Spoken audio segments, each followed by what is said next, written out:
L'université de Nantes a rouvert ce vendredi matin après une journée de fermeture administrative sur le campus du Tertre. Son président a pris la parole hier soir pour dénoncer un mouvement de contestation qui ne fait pas l'unanimité chez les étudiants, selon lui. Il souhaite par ailleurs que la situation des migrants se règle au plus vite pour libérer les locaux squattés sur le campus. Alors je rappelle que l'université a pris sa part pour résoudre ce problème puisque nous avons inscrit 14 étudiants et avec le Crous nous les avons logés. Je pense que nous pouvons être fiers de cette action. Mais c'est à l'État aujourd'hui de prendre ses responsabilités parce que nous ne sommes pas là pour loger les étudiants. Dès le début, nous avons été très clairs. C'est une solution temporaire. Il faut loger les migrants qui restent ici. Et ça relève des pouvoirs publics, de l'État. Il faut trouver des solutions rapidement. Je travaille avec la préfecture, avec le ministère pour trouver ces solutions. Vous réclamez une évacuation ? Je réclame un accès libre, total, à l'ensemble des bâtiments de l'université, de manière à ce que nous puissions assumer nos missions premières de formation. Il y a des étudiants qui veulent étudier, qui doivent étudier, et on est là pour eux. Ce vendredi matin, des étudiants se sont rassemblés pour dire leur soutien aux migrants. Des migrants de plus en plus nombreux et inquiets de pouvoir être expulsés n'importe quand. Ça peut arriver à n'importe quel moment sans nous prévenir. Et si ça arrive peut-être aujourd'hui, on va se retrouver dans la rue. Nous, on n'a pas où aller. Si nous sommes aujourd'hui ici à la faculté, c'est grâce aux étudiants. Ce sont les étudiants qui se battent que nous dormons ici. Les étudiants qui se tiennent désormais sur le qui-vive par peur d'une expulsion. Les migrants sont installés ici depuis la fin novembre. Premier bilan, 6 mois après la mise en place des classes de CP dédoublées dans les REP+, ces réseaux d'éducation prioritaire renforcés. Une 60aine de classes en Loire-Atlantique sont ainsi limitées à 12 élèves. Le recteur de l'académie s'est rendu dans l'école Jean Zay à Nantes. Les enfants ont appris à lire assez vite, qu'on a un temps quand même pour chaque enfant qui est bien différent d'avant. Donc on est à leur disposition quand même pour les aider. Partout, on va trouver des solutions pour que ça soit effectif. Parce que tout le monde se rend bien compte que c'est essentiel pour les élèves. Et tout le monde a bien en tête d'abord la réussite des élèves, même si parfois il faut se passer d'une salle de réunion, même si parfois il faut faire des efforts en se serrant un peu. C'est vraiment très profitable aux élèves. L'année prochaine, ce seront les élèves des réseaux d'éducation prioritaire qui bénéficieront du dédoublement des classes de CP. Et dans les réseaux d'éducation prioritaire renforcés, comme dans cette école, eh bien, il y aura un dédoublement pour les élèves de CE1.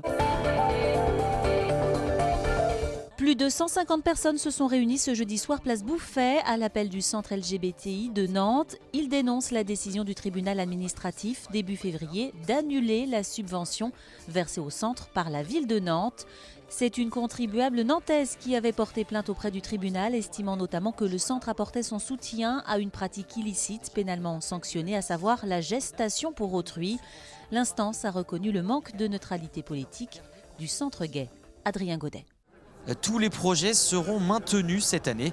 C'est la promesse du centre LGBTI de Nantes malgré la décision du tribunal administratif. Le centre assume la tenue en 2015 d'une conférence sur la GPA ou gestation pour autrui. Est-ce que essayer de débattre et de réfléchir, c'est interdit ? Je ne pense pas que ce soit interdit et si ça l'est, c'est extrêmement triste. Nous avons juste mis à disposition les locaux et nous sommes extrêmement contents de participer au débat, à la liberté d'expression et à la vie démocratique. C'est pour dire vraiment au tribunal administratif que c'est une décision tout à fait injuste et qu'une subvention de 22 500 €, c'est quelques centimes par habitant de Nantes. Une enveloppe qui permet au centre de payer notamment le loyer du local et les salaires. Si on doit rendre ces 22 000 €, on ne peut plus avancer les frais, par exemple pour la Pride, pour Ciné Pride, pour Pride and Art. Donc c'est toute la vie du centre qui disparaîtrait. L'association, très certainement, mourrait, pour utiliser des termes assez catastrophiques. De nombreux élus, dont la maire de Nantes, Johanna Roland, étaient présents. Et la ville a d'ailleurs déjà fait appel de la décision du tribunal. Une nouvelle subvention de 22 000 € a également été votée lors du dernier conseil municipal. Le Conseil de Nantes Métropole se réunit ce vendredi. Parmi les sujets évoqués, outre le budget et la feuille de route de la transition énergétique, il y a le plan de déplacement urbain. L'objectif est de réduire la place de la voiture dans l'agglo. Parmi les pistes évoquées, l'incitation au covoiturage. L'idée générale, c'est qu'il faut donner un avantage à celui qui va covoiturer et emmener des personnes avec lui ou avec elle. dans sa propre voiture. Donc ça veut dire lui permettre de se déplacer plus facilement avec des voies réservées au covoiturage. Donc ça existe dans plein de pays, ça fonctionne, c'est réglementé, on sait le faire. Une autre piste, toujours pas décidée, c'est la personne qui conduit, prend son téléphone mobile, flash le QR code de celui qui monte et se voit attribuer un petit dédommagement à chaque voyage qui lui permet sur le système de Blablacar en fait, de diminuer son coût de transport. Bonne nouvelle, plus de 1000 emplois saisonniers sont à pourvoir dans la presqu'île guérandaise. Ils concernent les secteurs de la restauration, de l'hôtellerie et du service à la personne.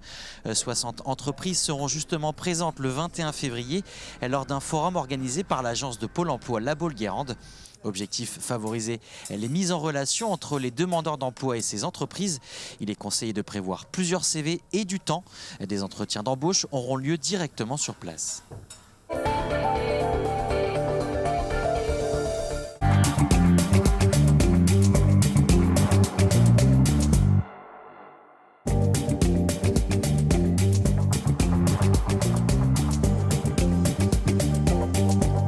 En 2017, on a un très bon résultat. On est à 1,3% de progression sur le chiffre d'affaires du centre-ville.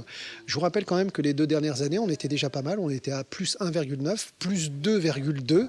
Donc là, on consolide en fin de compte les 2 rebonds qu'on avait eus les années précédentes avec un chiffre d'affaires qui est bon et qui donne une bonne dynamique de reprise par rapport à des années antérieures de 2010 qui étaient en baisse. Donc là, 3 années consécutives, c'est une bonne nouvelle.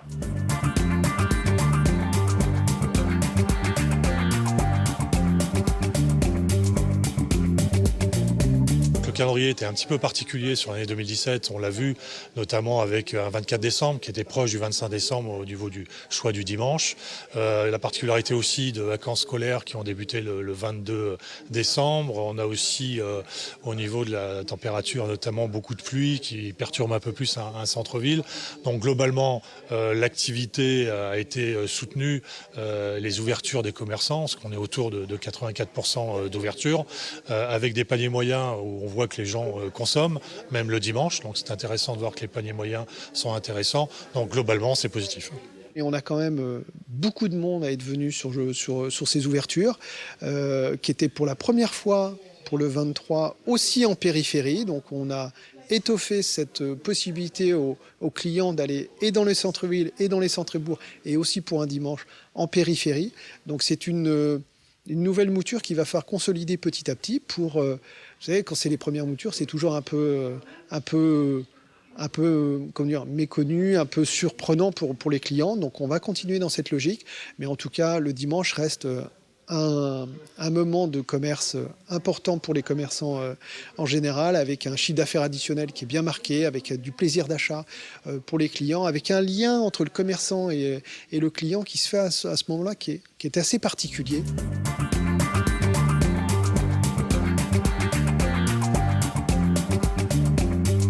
Il faut être vigilant, le consommateur bouge, la société bouge, je pense notamment aux achats Internet. C'est à nous de nous adapter, c'est à nous de prendre en compte tous ces nouveaux événements qui viennent perturber notre façon de fonctionner. Voilà, il faut qu'on soit meilleur en accueil, il faut qu'on soit plus dynamique dans nos rues, à faire des animations de quartier, des animations de rue. Là, plein centre, l'association de commerçants, puisqu'on est 400 adhérents, on est là pour ça.